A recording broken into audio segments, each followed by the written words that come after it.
Major symptom होने चाहिए for a period of 2 weeks. अगर उसके अलावा और भी 5-6 सिम्टम्स हैं बट ये 3 हैं तो आपको 100% मेजर डिप्रेशन है। डिप्रेशन को भी हम माइल्ड, मॉडरेट और सिवियर में कैटेगराइज करते हैं एज डॉक्टर्स। तो अगर आपको पिछले 2 हफ्तों में, पिछले महीने में ज़्यादातर टाइम, ऐसा नहीं है कि थोड़े टाइम 1 मिनट रहा, 2 मिनट रहा, ज़्यादातर टाइम आपको उदासी जैसा लगे, मन अच्छा ना लगे, ये पहला हो गया। दूसरा, अगर जो कार्य आपको पहले इंटरेस्टिंग लगते थे, पहले अगर टीवी देखना अच्छा लगता था, मूवी देखना अच्छा लगता था, दोस्तों से मिलना अच्छा लगता था, उन कामों में आपका मन या रुचि कम होने लगे। इसको हम एनहेडोनिया भी बोलते हैं इंग्लिश में या हमारे साइकेट्रिक टर्म में। तो मूड, अगर लो मूड हो या सैडनेस हो, दूसरा एनहेडोनिया हो या जिन कार्यों में पहले मन लगता था उनमें अब ना लगे, और तीसरा लो एनर्जी, आपको अपनी एकदम सुस्त रहने लगे, एनर्जी जैसे लगे शरीर में एनर्जी नहीं है। ये 3 सिम्टम हों, अगर गलती से भी इसमें 1-2 भी मिले तो भी आप, और 14 दिन तक ये मेंटेन रहें, 14 दिन मतलब ऑलमोस्ट आधे महीने, 2 हफ्ते तक अगर ये मेंटेन रहें तो आपको डिप्रेशन हो सकता है। इसके अलावा डिप्रेशन में ऐसा होता है कई बार सिर्फ शरीर में अलग अलग जगह दर्द होता है, उसको हम सोमैटिक सिम्टम्स कहते हैं।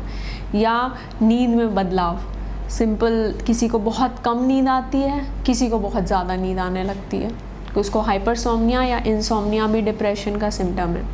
उसके अलावा एपेटाइट में बदलाव, भूख बिल्कुल ना लगना या भूख बहुत ज़्यादा लगना, ये दोनों चीज़ें, आपकी जो नेचुरल एपेटाइट जितनी थी उससे बहुत ज़्यादा कम हो जाना या बहुत ज़्यादा हो जाना, ये भी चीज़।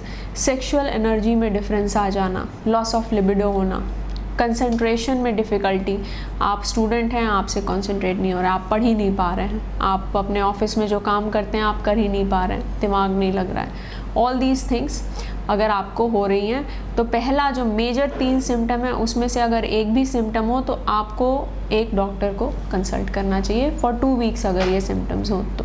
ट्रीटमेंट 2 तरीके से होता है। मेनली अगर आपका सिर्फ माइल्ड डिप्रेशन है, इसके क्राइटेरिया होते हैं प्लस माइनस करके, जो ये 10 सिम्टम्स बताएं, तो वो आप साइकेट्रिस्ट से मिलेंगे तो वो आपको माइल्ड, मॉडरेट या सिवियर की कैटेगरी में रखेंगे। अगर आपको माइल्ड है तो उसमें हम CBT, कॉग्निटिव बिहेवियर थेरेपी या टॉक थेरेपी भी करते हैं। और अगर मॉडरेट टू सिवियर है तो इसमें आपको ट्रीटमेंट की ज़रूरत पड़ेगी। ट्रीटमेंट मतलब ड्रग्स, दवा देनी पड़ेगी फॉर 6 to 8 months। तो दवा प्लस साइकोथेरेपी, हम ये बोलते हैं this is the best approach which can be done.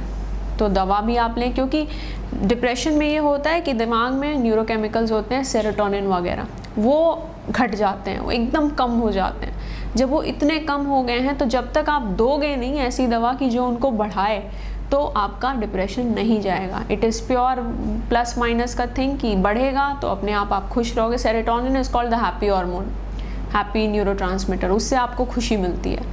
अगर किसी को दिया जाएगा तो वो इंसान खुश होगा, उसकी किसी भी डिफ़िकल्टी से कोप करने का जो एबिलिटी होता है वो बढ़ जाता है। तो दैट्स वाई वी से आप चॉकलेट खाओ, आपको तुरंत थोड़ा सा हैप्पीनेस लगती है, वो बढ़ाता है ये सारी चीज़ें, कुछ चीज़ें है ना। तो इसलिए दवा की भी बहुत इम्पोर्टेंस है। साथ में जब दवा आप कुछ टाइम ले लेते हो उसके बाद से कॉग्निटिव बिहेवियर थेरेपी, साइकोथेरेपी का भी इम्पोर्टेंस है। तो ये दोनों चीज़ें साथ चलती हैं तो बहुत ही अच्छा रिजल्ट होता है। आप कुछ ही टाइम में बिल्कुल ठीक हो जाते हैं और ऐसा बिल्कुल नहीं है कि आपकी दवाइयाँ ज़िंदगी भर चलती रहेंगी।